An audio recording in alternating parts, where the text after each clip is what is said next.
Hello, my name is Dr. Fazeel Siddiqui. I'm a clinical adjunct professor at the University of Michigan and Michigan State University. Today, I will guide you through the evaluation of pulsatile tinnitus, a condition that can reveal critical underlying vascular abnormalities.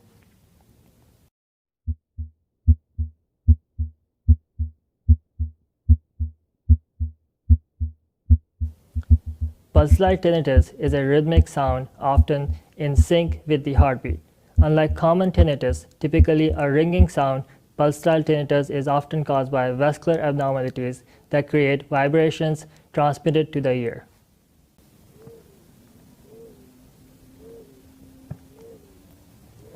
Pulsatile tinnitus can be heard as whooshing, thumping, or whooping noises. A thorough assessment is crucial. The first step: always take a comprehensive history. Ask about the timing and onset and if it's unilateral or bilateral. Next, move to the physical exam. Pay close attention to blood pressure as hypertension can contribute. Don't forget to auscultate the neck and skull for any bruise, indicating turbulent blood flow pointing to an underlying vascular issue. If the initial assessment is concerning, the next step is imaging. A brain MRI with MR angiography or a CT angiogram is typically the first-line modality to evaluate for vascular abnormalities like arteriovenous malformation or dural fistula. A diagnostic cerebral angiogram can be performed if there is a strong suspicion on a screening non-invasive imaging. Common causes include arteriovenous malformation, dural arteriovenous fistula, and carotid artery stenosis.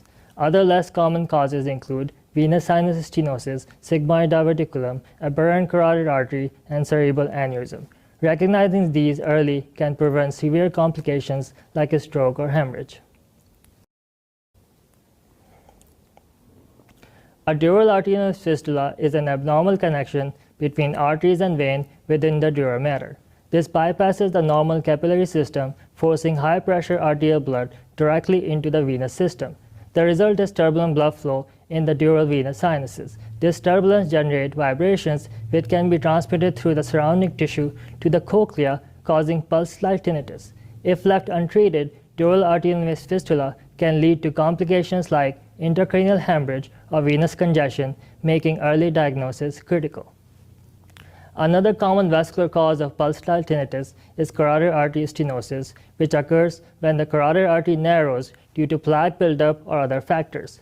This narrowing creates turbulent blood flow as the high-pressure blood moves through the constricted segment.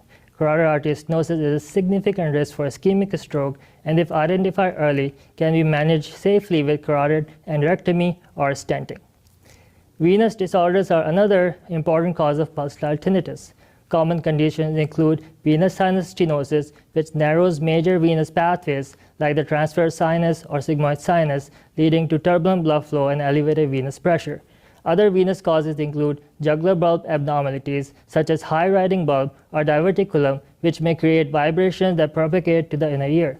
Recognizing venous causes early is crucial as they may contribute to symptoms of intracranial hypertension or other complications requiring targeted treatment.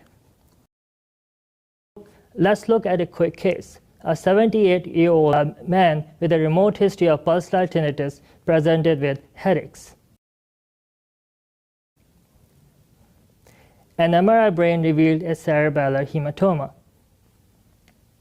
A diagnostic angiogram demonstrated a high-grade complex arteriovenous fistula with multiple arterial feeders.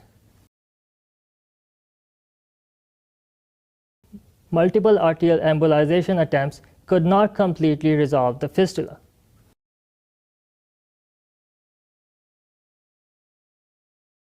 Hence, a coil embolization of the non-functional left transverse sinus was performed. A complete cure was achieved after the venous sinus sacrifice. The patient did well clinically. To sum up, pulsatile tinnitus should always prompt a careful history, physical exam, and if needed, vascular imaging. Early identification of vascular causes is essential for preventing complications. Thanks for watching this quick guide on evaluating pulsatile tinnitus. I hope you found these tips useful in your clinical practice.